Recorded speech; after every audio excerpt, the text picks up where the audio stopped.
We should be live. So, welcome everybody to this remote interview. My name is Lisette, and I'm interviewing people and companies doing great things remotely. And I am super excited because today on the line, all the way from the Bay Area, California, Wade Foster, the CEO of Zapier. And a lot of my friends are extremely excited that I'm interviewing you because there are some serious Zapier fans out there. And your tagline, Zapier makes you happier. Your guys are a productivity tool that automates repetitive, tedious tasks, always great. And you have 200 employees, 100% of which are remote. There are no offices. So we're totally diving into that. But Wade, let's start with the first question. What does your virtual office look like? What do you need to get your work done? The only thing I need is my laptop and an internet connection. The whole company runs off of tools like Slack, like Zoom, and that's how we communicate, that's how we organize work, and that's how we get stuff done. So as long as I have an internet connection, I'm good to go. Okay, and you have 200 employees and it's 100% remote. That is quite an accomplishment. Why did you make that? Were you always remote? Zapier started as a side project, and side projects tend to not have offices because side projects tend to not have money to pay for offices. Right. So that's kind of where we got started. And then as we made progress, we started in Missouri, and then we moved to the Bay Area when we went through Y Combinator, and we got all the funding. But at the end of that, Mike, one of our co-founders, he moved back to Missouri to be with his then girlfriend, now wife, as she was wrapping up law school. And so we weren't going to break up the company because he couldn't be in California with us. He was too critical for what we were doing. And so we done the side project thing remotely, and so why not keep running the company remotely was kind of our line of thinking. And we hired some other folks. We hired someone in Chicago, then we hired someone else in Missouri. So we were spread across 3 states at that point in time, and it was working pretty well for us. So we were like, why not just keep doing it? And that led us all the way to 200 people. Okay. I mean, because I know that in the Bay Area, I've talked to a number of startups there. Remote employees, it's not popular among sort of startup communities. Do you run into that as well? In 2012, when we were really getting started, that was certainly the case. These days, it feels like the sentiment is changing. I think because of the cost of living in the Bay Area, because it's so hard to hire engineering talent in the Bay Area to compete with companies like Google and Facebook and Netflix for great engineering talent, more and more startups are considering what's their non-Bay Area strategy. And some of that's a second office, and sometimes that's remote employees. So you're seeing it be a lot more commonly accepted. And I think tools like Zoom and Slack have made it a lot easier to work remotely, so the stigma isn't quite as strong as it was in 2012. Okay, good to hear. I was thinking how can people afford? I mean, it's a crazy expensive place to live anyway. And then once the tech boom hit, yeah. So I want to ask you about some tools. I read on your website that you live your work lives in Slack. Is that still the case, or is that? That is the case. Yeah, we use Slack. We are power users of Slack. In fact, I think we have more channels than we have people when we use Slack. I can believe it. I can believe it. And what are some of the other tools? You mentioned that there's Zoom, of course, which we're not using because they're having an outage right now. And I'm using my least favorite tool in the world, which just happens to be working. But what are the other? So Zoom and Slack, what are some of the other ways you communicate? Zoom and Slack are really critical for us. We're also big Google Docs users. We use GitHub for the whole app is hosted. All our developers use that. Jira for a lot of project management, some Trello for project management. Because we connect a lot of different tools using Zapier, we use Zapier a lot, but then people use all sorts of other things too. So sometimes it's just down to the individual's personal preference. So there's a lot of folks using tools like Todoist, or some folks might like, Checklist, or some folks might like Things. And because we support all these different apps and we can integrate them, it allows folks to kind of have their choice of tools that they personally like, and we don't have to standardize quite as much as a company, which has been fun. I can imagine. I was just going to say most companies standardize their tool set so everybody has to use the same thing. But of course, Zapier specializes in making everything work together and run together. So do you run into problems having everybody using their own tools? There are certain things, obviously we need to all standardize on Slack. We can't have people using different, chat tools because that wouldn't really work very well.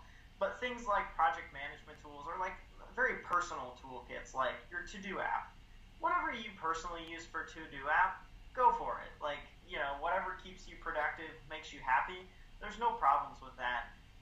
It's mostly like the main mission critical ones that we have to standardize on. So things like Slack, things like GitHub are things that everyone does use. But past that, it's kind of whatever gets the job done, as long as you can link to it and someone else can see it pretty easy, we're pretty happy.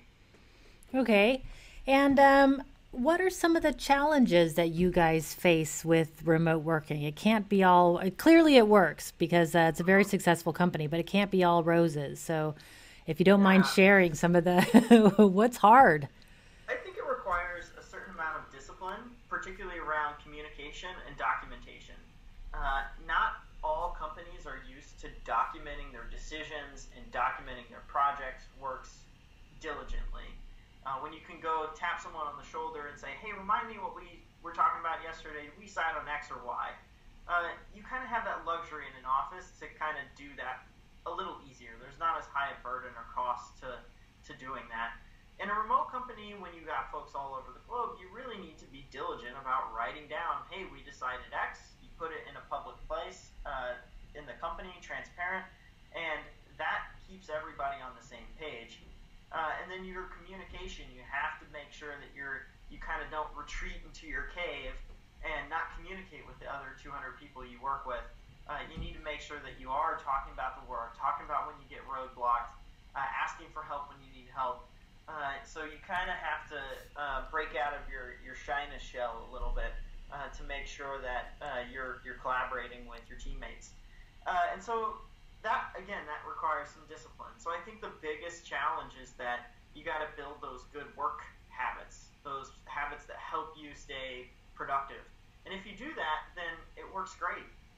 You don't have a lot of problems. But if you don't commit to that, then you're going to probably find it a little frustrating. When you're hiring people, how do you filter for people that will make for good remote workers? There's two things that we look for in particular amongst a lot of things. So we look for people who are just generally good, because generally people who are talented and can learn can adapt to the situation that they're in. But there's two things in particular. One is you want self-starters, people who just default to getting things done, default to creating. Those types of folks are going to work great in a remote environment because you don't have someone sitting over your shoulder saying, hey, do you need help? Are you stuck? People who are like self-motivated, self-starters, they're going to be the ones that will just leap into action and figure things out. So that's a big pro in a remote environment. And then you're looking for folks who are strong communicators, particularly written communicators. And so you want to pay attention to like how they correspond over email, how are they clear in their communications. If you ask clarifying questions, are they able to articulate what it is that they're trying to communicate to you well? So you're looking for those types of things because in a remote environment, particularly the written side of things, you want those folks who can document the work well and that you can read their documentation and understand what they're trying to share. So those are two skills that I think are you need to have as a strength as a remote worker. And if you don't have it as a strength coming into a remote job, you'll probably develop it pretty quickly. Yeah, or fail dramatically. Yeah, I've also seen that. Most people are able to learn this. It doesn't take, it's not rocket science. This is things that many folks can do quite well. So, you put in an environment where you have to learn, and you typically learn pretty quick. Yeah, especially if you want to. Do you ever have people where it doesn't work out, where they just say like, oh, this remote thing is not for me, I'm too lonely, or whatever it is? Yeah, it happens from time to time. The loneliness thing is that is something you have to manage as a person because you don't get the interaction with your coworkers by default. So people take different approaches to this. Some they'll make sure they jump on Zoom calls throughout the day just to catch up with their teammates, and that works. Others make sure that they're involved in their communities, whether that's volunteering or churches or schools or whatever it is that sparks their interest. we found also that we have a lot of families that work at Zapier. So a lot of parents come work here because they for them, work isn't their social outlet. They have other things that they rely on for a social community and for that connection. And so that ends up being quite well for parents. But everyone manages it a little differently. And some folks decide at the end of the day, you know what, I do want that more close human connection as part of my work. And so that does occasionally happen. Not often, but it does happen. Yeah, I've wondered about that because, when you work on your own, you get to choose who your social connections are. Whereas if you go to an office, you just kind of get thrown in with a group of people, and sometimes it's good and sometimes it's not good. So Yep. I was always baffled by the loneliness thing. I thought, like, go out into the world. Like, there's a whole coffee shop full of people waiting to hang out with you. Create it for yourself. Yeah, but okay, we're all different. To each their own. So you've said before in something that I've read, you've said distributed teams are the future of work. And I guess with your experience now that you really believe that. But why do you think that that's the case? Well, I think it is. I think it's the tool sets are getting better, so it's enabling it to actually be possible for the first time, really in modern history. Can you do it at any sort of scale, which is exciting, and it opens up all sorts of opportunity. There's the phrase that skills are equally distributed. Talent is equally distributed across the world, but opportunity is not. Opportunity has tended to cluster in certain geographic areas, in San Francisco and New York and LA, places like that. But what the world is realizing is, wow, if talent is distributed and I can tap into that talent, there's a whole set of talent outside of these major cities that I could work with if I choose to do that. And so I think more and more people are catching on to that fact that there are really talented, hardworking folks outside of these kind of hubs. And I just think that's one, it's a competitive advantage for the companies that are doing it, but I also think it's just good for society. It's good for society that opportunity becomes more equally distributed. I don't think that it will ever be perfectly distributed, but it should be more so than the way it is today. Indeed, indeed. Tons of people that are in countries where they're not allowed to leave, for example, but they have great, let's say, computer skills, programming skills, and it's a shame not to be able to use them, especially when there's such a shortage of programmers out in the world. It seems like everybody's looking for programmers. I wish I had programming skills. That would be, it'd be way easier to make a living that way. That's for sure. That's for sure. So there was also a question when we were deciding to do the interview that you had some of the biggest mistakes that companies make mixing remote and in office. What are some of those mistakes? Because that is super common, and I think that's probably one of the hardest ways of working remote. When everybody's remote, it's a little bit easier. But when you've got the mixed situation, which is really common, it just starts getting exponentially difficult depending on where people are. So what do you see as the biggest mistakes? Well, I think the biggest mistakes is that they start to, the remote workers are taken for granted, and they become this kind of second-class citizen, and it's usually not malicious. No one chooses to make it harder for a teammate to work. That's not what happens, but they don't think about structurally how you set up the work. What happens is management is always centralized, and so management is like, well, I don't see why these people are complaining. They just need to be better or whatever. Like, we're not having this problem, so the problem must be the person. Rather than saying, you know what, maybe I should try in management, I should try working remotely for a week, for 2 weeks, for a long enough period of time that I have to really understand what are the pros and cons, what are easy for me to do, what's not easy for me to do. And when you do that, you start to realize, here's what my remote teammates' challenges actually look like. And then you can start to structurally change your organization to better accommodate remote workers. But too often, folks just kind of hire them and then let the remote workers sort of fend for themselves to sort of figure out how to navigate the org, how to get through the sort of structures of the org. And, some folks can figure it out and do fine, but without some sort of like management leadership support, it's gonna be hard for the vast majority of folks. Yeah, you really have to have a really proactive self-starter who's ready to just go out. And they exist, that's for sure. I hired Yeah. one woman once, and we had 200 facilitators for this one company. And the very first day, she just said, "Do you want me to call them all? I can call them all and ask them a few questions." And I thought, whoa, that's something that not a lot of people would do. But she was like ready to get on the phone with 200 people, no problem at all. Loved it. Yeah, and of course it's fantastic to work with those types of people. It's energizing to work with those types of people. Um, but not everyone is like that, and that's not everyone's strength. And to build a really world-class organization, you need kind of all types to be successful. And so I think it's important to kind of build an organization that can be inclusive of all different types of work styles. For sure. And then if you get, 200 people who are super proactive and super energetic working together, that can also be a recipe for disaster. You need a few people who are a little bit more level and toned down a bit, I would say. So what other tips, though, for managing remote teams have you discovered through this journey? The more and more that I've discovered, I think just good management is the same, whether you're in an office or whether you're remotely. Now, some of the tactical stuff is different. Like, if we were to do a one-on-one together, well, we would get on Zoom and do our one-on-one rather than, sit down for coffee and have a one-on-one. But the conversation you and I would have would still be very similar. It'd be like, hey, what are your objectives this week? What are you paying attention to? What are you struggling with? What are your blockers? We would have the same type of conversation. It just would be happening over Zoom. And then if I'm a good manager, I'm setting good expectations for you. I'm providing a level of clarity so that hey, these are the things that I got to go achieve to meet my goals, to meet the mission of the organization. And if you go do those things, all's good.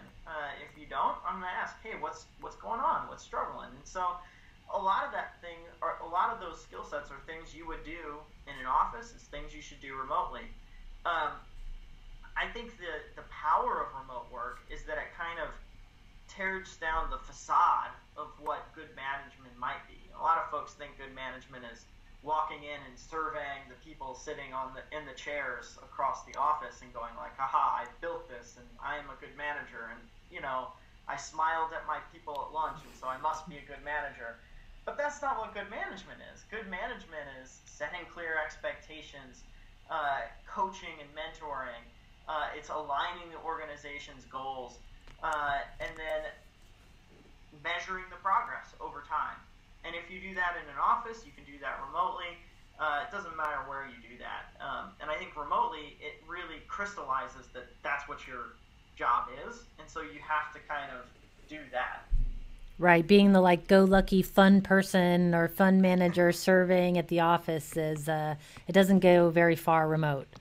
No, That's for sure. That's for sure. So how do you know then what people are doing on your team? The biggest thing is artifacts. You have them report back. So, if they're in support, I can go look in our reports for productivity. I can see what emails they sent. If they're a developer, I can go look at GitHub commits and I can see what are they committing to the code base. If they're a product manager, I can see the stories that they're creating in Jira and the specs that they're writing. If they're a designer, you can see the mocks that are being created and the interviews that they're doing with customers. So every role creates these artifacts. They deliver things. And if those things don't get created and those artifacts aren't that don't exist, that's when you start to ask questions and say, hey, I thought, well, what's going on here? We expected that this was to exist, and it doesn't exist. Is there a resource you need? How can I help you? What can I do to help us meet this shared goal? So those artifacts are the most important way for knowing what's getting worked on and what's getting done inside the organization. So the leader, the manager would then sets clear expectations for what's expected to get done, and then the results, I assume, the artifacts, what you've done, proves or shows that you're on the right path.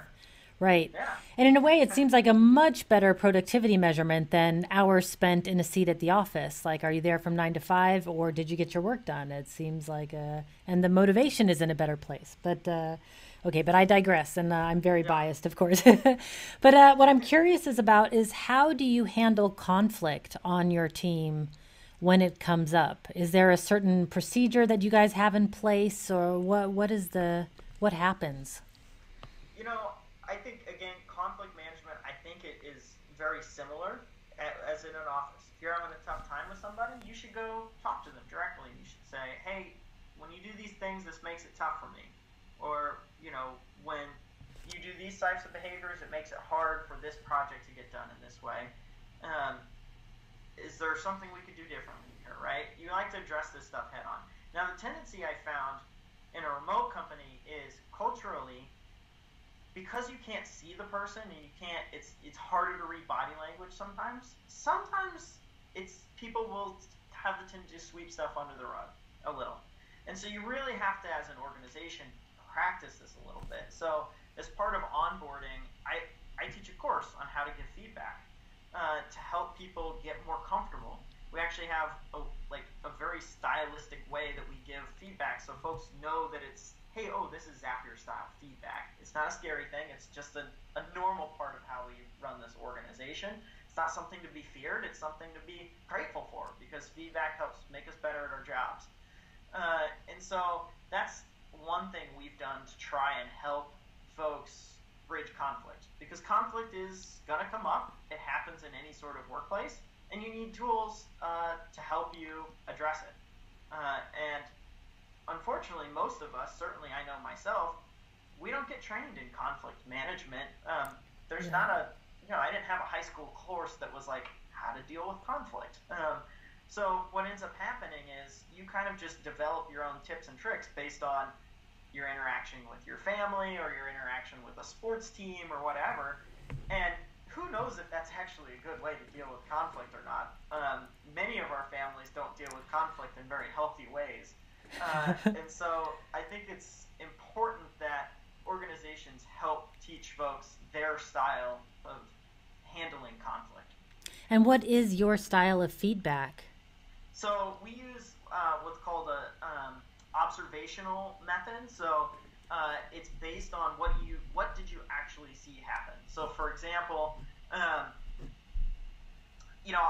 was running 5 minutes late for our podcast today. And if we were coworkers, you might say, to me, if I had a habit of doing that, you might say, hey, Wade, I noticed that you show up late a couple times to these podcasts. When you show up late, it makes it hard for me to keep on schedule. Can we try and be on time next time? And I might be, you know what? I can try and do that. And because it's based in fact, because it's observable, I agree, yes, I did show up late. I was 5 minutes late. I can't debate that. I can't, versus if you were to say something like, Wade, it doesn't seem like you care about the podcast. I might be like, what? That's crazy. Of course I care about the podcast. And that's not a great way to deal with conflict. But what you really are noticing is that I'm showing up late. And if I were to show up on time, it would be good. So it's really important to focus in on the behavior that you see and observe, and then ask for a change. And that's the model that we have. And you can use this both for positive feedback, but also for constructive feedback. It works great for positive feedback because it reinforces the behaviors that you want to see over and over and over again. And turns out humans respond better to positive feedback anyway. So yeah, constructive's always great rather than like the blame. And it's sort of when somebody blames me, I get defensive immediately it's like an instant response of like, oh yeah, well, and then, you don't even take a step back. So yeah, it sounds like the observational, it sounds really similar to nonviolent communication, sort of stating the fact and then saying how that fact makes you feel. Very, can't argue with that. I mean, if it makes you feel, it makes you feel. So how, actually, one question I wanted to ask, do you use, I'm assuming since you're using Zoom a lot, that that video is a big part of the talking to each other. Is that the case?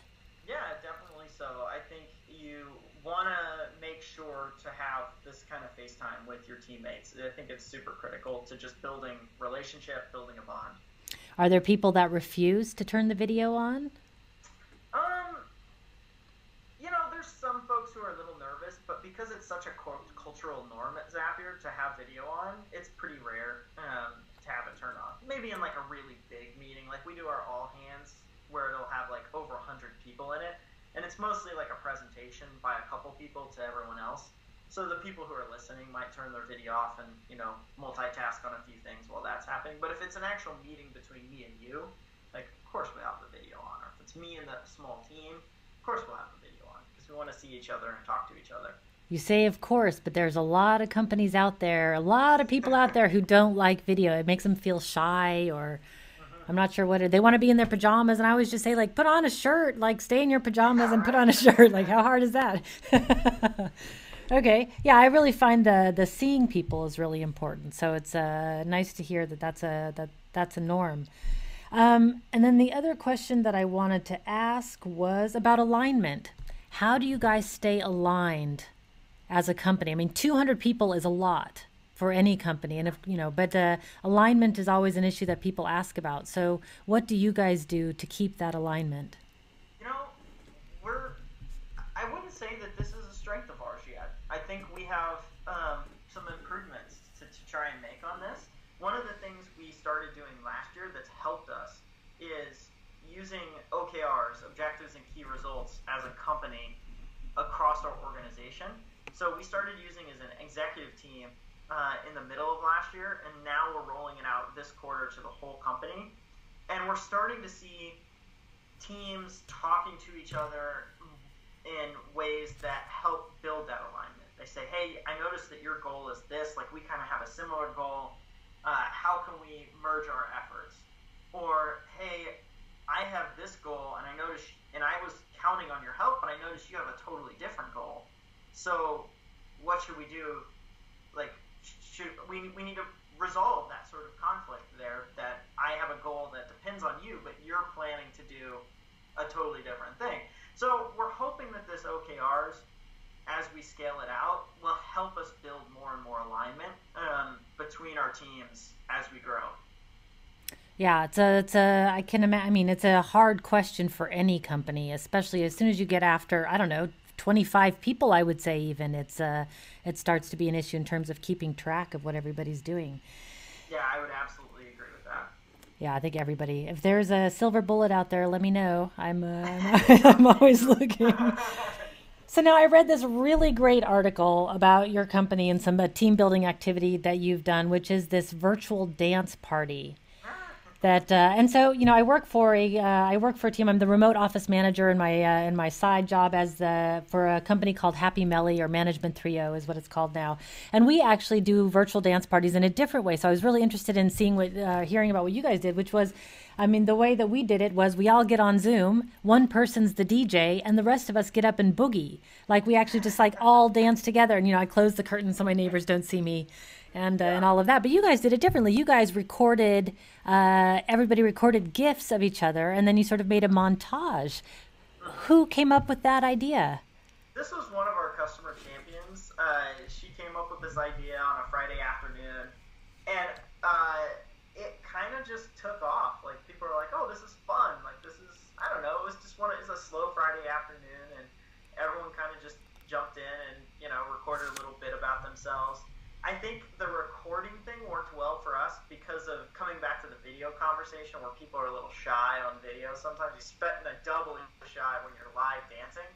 Well, in recording, you can take your time to get exactly the right pose or exactly the right little boogie down. So you're like, I like this one, and then you can publish that to the team. So you get to showcase your best dance move.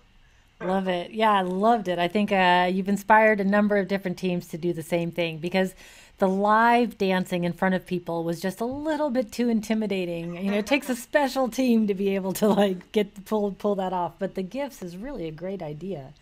What are some of the other team building activities that you've tried that have worked pretty well?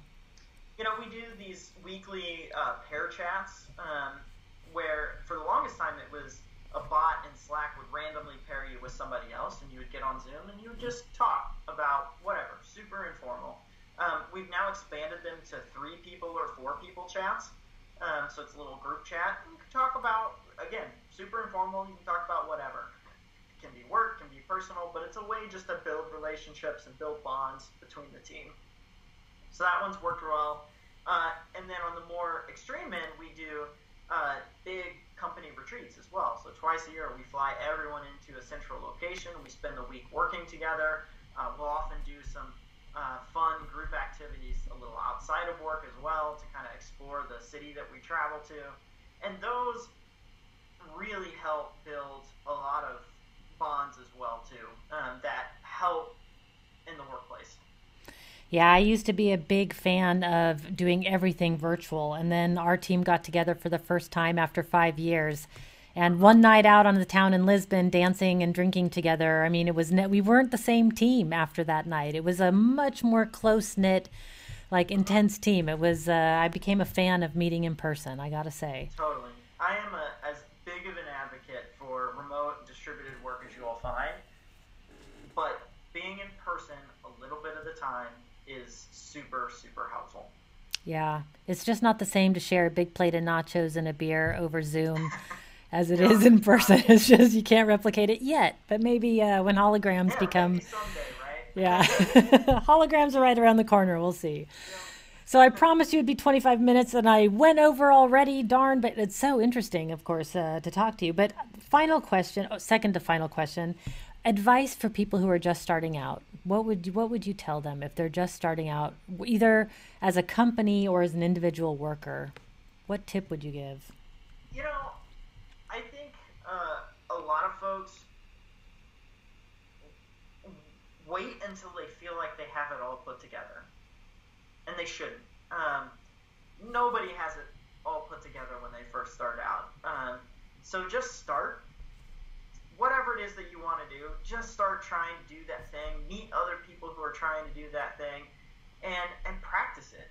Work on it. Whether it's as your hobby, whether it's as your job, whether it's a company, do the thing, and you'll get better at it over time. You'll start to have better ideas of how to make it better over time. Don't keep reading books or listen to podcasts or except this one, of course. Yeah, sorry, I was like, except this one, of course. Yeah. But yeah. Of course, this podcast. But just start working on the thing. Right. Just start. Yeah, because you never know you can't anticipate all the weird things that come up. Yeah. No, it's one of the best ways to learn is to just run into the problem. And you go, oh boy, I didn't do that quite right. Next time I'm going to do that a little better. Right. Yeah, nothing like experience. Okay, and final question, easy one, which is if people want to learn more about you and more about Zapier, where should they go? You know, I'm somewhat active on Twitter, @WadeFoster. You can always follow me there and engage there. And then Zapier is zapier.com. Come check out the app if you want to be a little more productive, if you want to connect your tools. And of course, if any of this remote working or any of what we're doing as a product sounds interesting, we're always hiring folks too. So if you feel like you're interested to learn more, come check us out. I've got a bunch of online communities where I'll be posting a link to you guys as soon as we get off this call, that's for sure. Lots of people, I get contacted every day about how to find a remote job. So there are definitely people looking.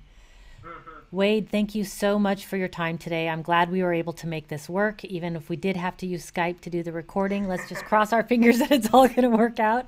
And I really appreciate you being here. Thank you. Yeah, thanks for having me. It was a blast. All right.